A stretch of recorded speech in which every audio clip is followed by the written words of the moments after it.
وہی ہے مرکز کعبہ، وہی ہے راہ بتکانہ، جہاں دیوانے دو مل کر صنم کی بات کرتے ہیں۔ جاوید میر صاحب نے بہت صحیح فرمایا کہ مسلمانوں کو سرٹیفکیٹ کی ضرورت نہیں ہے، آپ کسی کے محتاج نہیں۔ میں صرف ایک بات کہنا چاہوں گا جو آپ کے کنکلوژن میں بھی لکھا ہے، ہندوستان کا مسلمان بن جائے، یہ ملک کی تقدیر بدل جائے گی۔ ذرا اپنے اندر کی شدت کو جگائیے بھائی۔ مجھے ایک بات سمجھ میں آئی ہے جتنا میں نے اسلام کے بارے میں پڑھا ہے کہ ڈرا ہوا آدمی مسلمان نہیں ہو سکتا، کیونکہ جہاں ڈر ہے وہاں اسلام نہیں، اور جہاں اسلام ہے وہاں ڈر نہیں۔ جیسے جہاں اندھیرا ہوتا ہے وہاں روشنی ہوتی ہے، جہاں روشنی ہوتی ہے وہاں اندھیرا نہیں ہوتا۔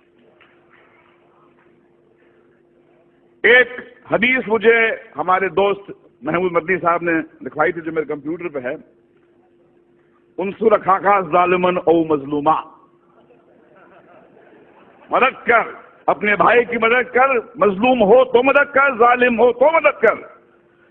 یہ حدیث جارج بش کو سنانی چاہیے، نریندر مودی کو سنانی چاہیے کہ جس مذہب کی حدیث یہ کہتی ہے کہ بھائی مظلوم کی مدد تو کر، ظالم کی مدد کر، اس کو روک، اس سے پوچھ کیوں ظلم کرتا ہے، کیا تکلیف ہے تیرے کو؟ بھائی بولا ہے ظالم کو۔ اب ایسے مذہب میں ٹالرنس نہیں ہے تو اور کیا ہے؟ مگر سمسیا کچھ اور ہے۔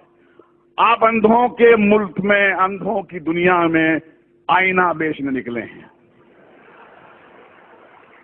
دنیا کا سب سے بڑا دہشت گرد وائٹ ہاؤس میں رہتا ہے، افغانستان کی پہاڑیوں میں نہیں رہتا ہے، اور یہ پورے دنیا کی حکومتیں، یہ 6 بلین لوگ، ان کی جرت نہیں ہوتی ہے کہ جا کے اس جارج بش کو ٹیررسٹ کر کے اس کو پھانسی پہ کے تختے پہ لے جائے۔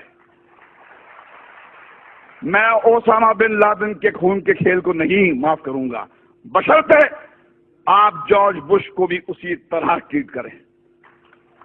ایک طرفہ بات نہیں ہو سکتی ہے۔ اسٹیٹ ٹیررزم کا کنڈون کریں گے اور ان کو کہیں گے ٹیررسٹ، جیسے کسی نے فرمایا تھا مولانا گریا والی صاحب نے کہ بھیا کہ آپ نے بام بلاسٹ کے جو ایکیوز کو تو ٹیلی ویژن پہ چیخ کے اناؤنس کر دیا کہ ہاں یہ صاحب ان کو یہ سزا دی گئی ہے، مگر بابری مسجد جب شہید ہوئی اس کے بعد میں 1000 لوگ تو یہاں مرے تھے، ان کا کیا؟ کون دے گا ان کو سزا؟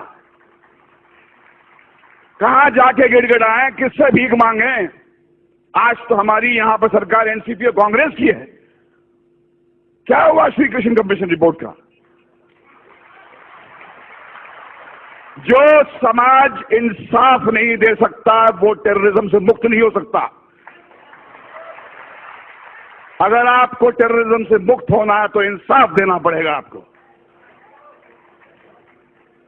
اور اگر آپ نے اپنے پولیس اسٹیشنز کو ٹارچر چیمبرز بنا دیا، وہاں پر معصوم کو لے جا کے مارو گے، پیٹو گے، ذلیل کرو گے، تو ٹیررزم بڑھے گا۔ ہمیں ایک ہی بات کرنی چاہیے، وہ یہ ہے کہ ہمارے اندر وہ جرت ہونی چاہیے۔ حدیث آپ کی ہے، رسول اللہ نے فرمایا تھا کہ سب سے بڑا جہاد کیا ہے؟ ظالم بادشاہ کو اپنا صحیح چہرہ دکھانا۔ ظالم بادشاہ کو کہو کہ تم کتنے بدصورت ہو، ان سے کہو کہ یہ کیا دو طرفی بات ہو رہی ہے، جب چاہے آپ نے کھڑا کر دیا ہم کو گھرے میں۔ اور دیکھیے جارج بش بھی کہتا ہے کہ اسلام تو مذہب پیس کا ہے، ٹالرنس کا ہے، مگر فیکٹ یہ ہے کہ جہاں داڑھی والا نظر آتا ہے آپ بولتے ٹیررسٹ ہے۔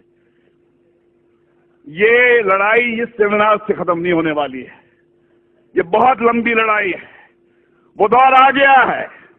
رسول اللہ نے فرمایا تھا اسلام آپ کے ہاتھ میں جلتا ہوا کوئلہ بن جائے گا، جس میں دم ہے وہ بنے مسلمان اور جیے شان سے، مگر کسی کے سامنے گڑ گڑائیے مت، کسی کے ساتھ کسی کے تلوے مت چاٹیے، کیونکہ آپ اس طاقت سے کنیکٹڈ ہیں۔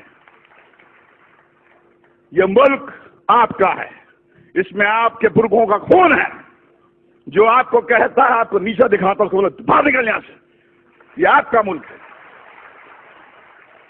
یہ ہمارے آپ کا ملک ہے، اس کو ہم ٹھیک کریں گے۔ اسلاموفوبیا ہندوستان کو شوبھا نہیں دیتا، یہ ویسٹ سے میکڈونلڈ لانے والے، کوکا کولا لانے والے لوگوں کا ہو کہ اسلاموفوبیا ویسٹ میں رکھیں۔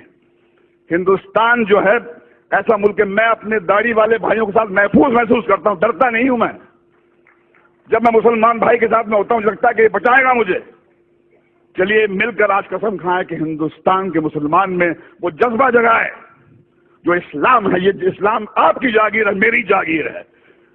ڈرا ہوا آدمی میرے بھائی مسلمان نہیں ہو سکتا ہے، اور جہاں ڈر ہے وہاں اسلام نہیں ہے، اور جہاں اسلام ہے وہاں ڈر نہیں ہے. اللہ حافظ.